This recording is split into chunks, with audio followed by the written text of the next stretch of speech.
Assalamualaikum warahmatullahi wabarakatuh. Perkenalkan, saya Amr Nasrullah. Saya mahasiswa Universitas Kiai Haji Abdul Wahab Hasbullah, Prodi Pendidikan Agama Islam semester 6. Kali ini saya ingin bercerita. Saya ingin menyampaikan pandangan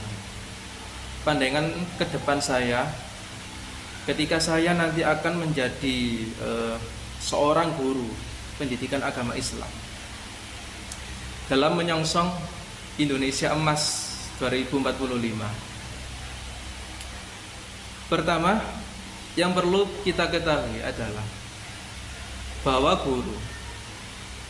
guru itu bukan sebatas menyampaikan informasi, melainkan mampu menjadi tauladan, menjadi seorang pendidik, menanamkan moral, membentuk generasi yang kreatif dan progresif. Ketika saya nanti menjadi seorang guru pendidikan agama Islam, saya memiliki visi misi tentu saja. Visi saya yaitu menjadi seorang pendidik yang tentu saja menjadi teladan seorang murid, menjadi seorang pendidik yang kreatif, menjadi seorang pendidik yang revolusioner.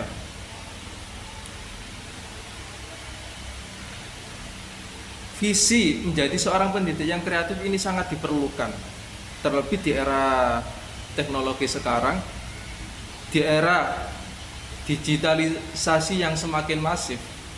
Tentu seorang pendidik itu harus menjadi orang yang kreatif, orang yang mampu memanfaatkan segala media digital. Sekarang banyak sekali media sosial. Teknologi ini menjadi sebuah tantangan tersendiri bagi seorang guru, terutama di masa depan. Yang kedua yaitu selain kreatif, yaitu juga revolusioner atau adaptif. Ya, hampir sama dengan kreatif. Kalau adaptif itu kita mampu mengidentifikasi masalah. Sebagai seorang guru kita mampu mengidentifikasi masalah, kemudian kita harus bisa menemukan solusinya. Kita harus benar-benar mampu menjadi seorang pengawas bagi murid. Kita awasi secara berkala bagaimana perkembangannya, bagaimana kognisinya, bagaimana faktor psikologisnya. Itu kemudian kita identifikasi, kita diagnosis, dan kita carikan solusinya. Kemudian selain visi yaitu ada juga misi. Di antara misi saya menjadi seorang guru pendidikan agama Islam yaitu mengintegrasikan nilai-nilai Islam dengan keilmuan umum. Tentu saja agama Islam itu harus menjadi inspirasi, menjadi ilmu yang fondasi. Karena apa? Banyak sekali orang itu yang membeda-bedakan atau mengklasifikasi, mendikotomi sebuah ilmu. Banyak sekali orang yang alergi dengan ilmu yang katanya ilmu dunia, seperti ilmu matematika, ilmu biologi, ilmu fisika. Kenapa? Karena mereka menganggapnya itu bukan ilmu Islam, bukan ilmu agama. Mereka menganggap bahwa itu tidak dipertanggungjawabkan. Padahal yang perlu kita tahu, semua ilmu adalah ilmunya Allah. Tidak ada klasifikasi atau tidak seharusnya ilmu itu disekularisasi bahwa ini ilmu dunia, ini ilmu agama.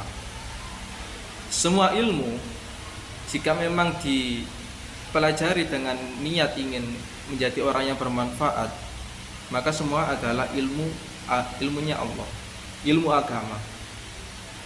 Sekalipun ilmu matematika, ketika kita mempelajari matematika dengan niat bahwa kita ingin menjadi orang yang bermanfaat, maka ilmu yang matematika yang kita pelajari adalah ilmunya Allah. Sebaliknya, ketika kita belajar ilmu fikih dengan niat agar kita mendapatkan popularitas, maka itu adalah ilmu dunia. Maka semuanya tergantung niatnya. Maka dari itu saya sebagai seorang yang akan menjadi guru pendidikan agama Islam, saya ingin mengintegrasikan, saya ingin menghapus pendikotomian antara ilmu dunia dan ilmu akhirat.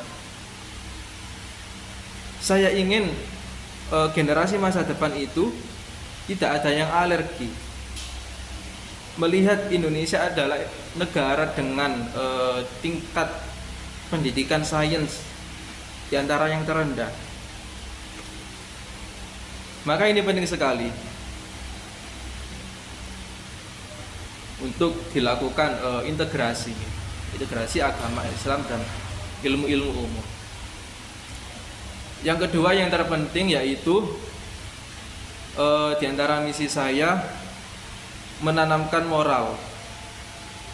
Ini tentu menjadi sebuah hal yang tidak bisa dihindarkan.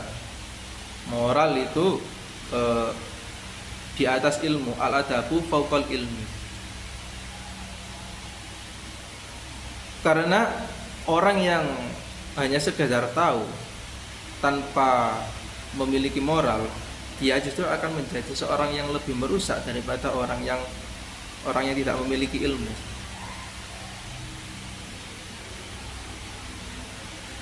Di antaranya adalah dengan saya akan mulai dari diri saya sendiri. Tentu sebagai seorang guru, kita harus memberikan tauladan yang baik.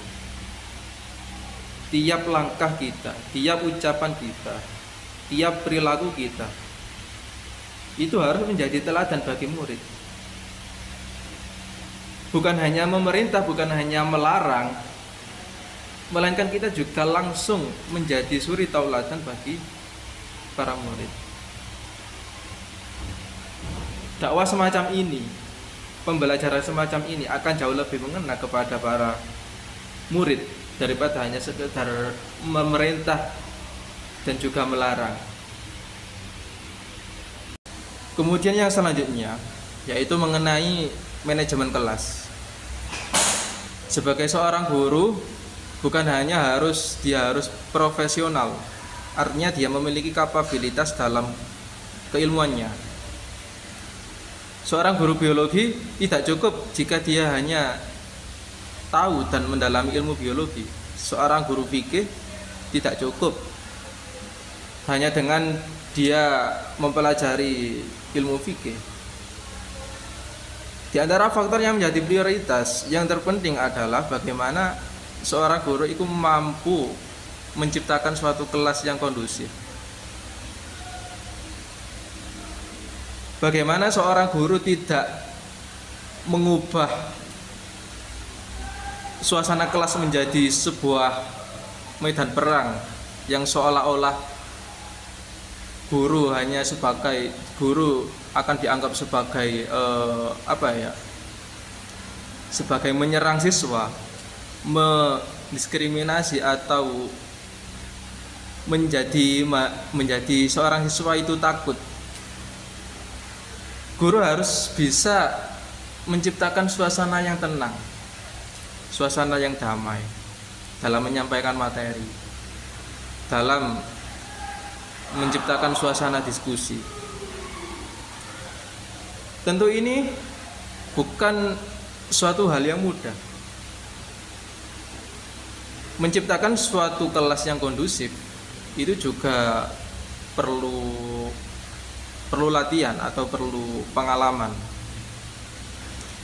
Di antaranya adalah bagaimana kita mampu menghilangkan sekat hierarki antara guru dan murid. Realita sekarang ini adalah banyak sekali guru yang memposisikan dirinya jauh di atas murid. Artinya apa? Artinya dia ketika ada guru yang sedikit kritis, itu justru tidak dianggap atau justru mungkin bahkan diolok. Nah, disinilah tugas terpentingnya guru. Guru harus bisa mengayomi semua siswanya, baik siswa yang pendiam, siswa yang kritis, siswa yang mengalami masalah apapun itu. Guru itu harus bisa menciptakan kelas yang kondusif dan bisa menjadi sosok yang tenang, sosok yang damai bagi para siswanya. Guru harus membangun hubungan interpersonal yang baik kepada murid. Jadi relasi antara guru dan murid itu harus relasi yang egaliter, relasi yang setara. Bukan seperti antara budak dan majikan, atau yang biasa kita kenal dengan feodalisme. Jadi bumbu-bumbu feodalisme itu harus kita hapus, harus kita hentikan dari sekarang. Guru di masa depan kita harus jauh lebih egaliter kepada siswa. Kemudian manajemen yang kedua yaitu menjadi teladan bagi murid. Seperti yang saya sampaikan tadi pada poin visi. Setiap ucapan, setiap perilaku, setiap langkah kita itu seharusnya menjadi suatu langkah yang positif. Karena apa? Karena setiap perilaku kita, setiap detik apa yang kita lakukan itu pasti nanti akan dilihat oleh murid, dan itu menjadi contoh bagi mereka. Kemudian manajemen kelas yang ketiga yaitu pengajaran akhlak. Bagaimana seorang guru itu mampu menginternalisasikan, bukan hanya sekedar mensuplai informasi, bukan hanya sekedar memberi informasi bahwa ini A, ini B, ini C, tapi juga seorang guru harus mampu memberikan keteladanan atau menginternalisasi atau memanifestasikan pengetahuan itu menjadi sebuah tindakan yang nyata. Jadi bukan hanya kita mengajak untuk tidak membuang sampah sembarangan, tapi bagaimana ajakan itu atau suatu nasihat itu menjadi suatu perilaku sehari-hari. Nah, ini adalah PR yang penting terutama bagi seorang guru pendidikan agama Islam. Kemudian yang selanjutnya yaitu mengenai pengembangan profesionalitas sebagai seorang guru. Yang pertama yaitu melakukan pelatihan. Sebagai seorang guru kita tidak boleh merasa sudah cukup. Ilmu itu tanpa batas, tidak ada batasnya. Maka sebagai seorang guru kita harus merasa selalu kurang. Sebaik apapun kita, seberhasil apapun kita harus terus mengintrospeksi diri dengan mengikuti pelatihan, dengan mengikuti seminar, workshop, dan lain-lain. Ini termasuk dalam kategori poin yang saya sampaikan tadi yaitu adaptif, di mana kita harus selalu adaptif. Kita tidak boleh merasa sempurna. Kita tidak boleh merasa segalanya itu baik-baik saja. Pasti ada yang kurang dalam diri kita. Maka dari itu kita harus terus berintrospeksi, kita harus terus melakukan perkembangan, kita harus terus berprogres. Kemudian yang kedua yaitu kolaborasi institusi. Sebagai seorang guru kita harus mampu berkolaborasi, menjalin hubungan dengan institusi-institusi yang lain. Sebagai guru PAI, kita harus mampu berkolaborasi, studi banding dengan sekolah-sekolahnya lain, SMP-SMP-nya lain, SMA-SMA yang lain, atau bahkan bekerja sama dengan universitas. Ini akan menjadi poin yang sangat penting ya. Poin yang harus diprioritaskan sebagai seorang guru. Yang selanjutnya yaitu kompetensi multikultural. Kompetensi multikultural ini sangat penting, yaitu mengenai toleransi, kerjasama, mengenai keberagaman. Manusia itu adalah makhluk yang berbeda-beda, makhluk yang sangat kompleks, makhluk yang dinamis, makhluk yang sangat bermacam-macam. Maka kompetensi multikultural ini sangat penting. Kita harus memahami bahwa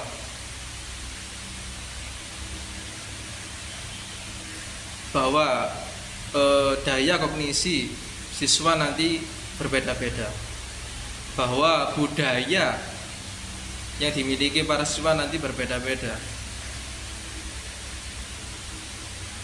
karena nanti akan dipengaruhi oleh banyak faktor, seperti faktor lingkungan, faktor sosial, faktor adat istiadat. Sebagai guru kita harus mampu tidak membeda-bedakan, mampu memiliki sudut pandang yang pluralis. Kita tidak membedakan seorang siswa dari ras tertentu, dari budaya tertentu, dari etnis tertentu. Kita harus memandang semuanya secara egaliter. Maka dari itu, inilah pentingnya kompetensi multikultural.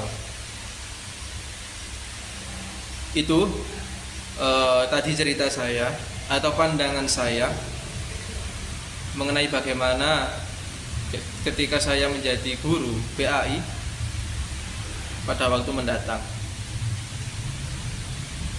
Ini menjadi suatu pelajaran yang penting, bukan hanya bagi saya, tapi bagi semua calon guru secara umum.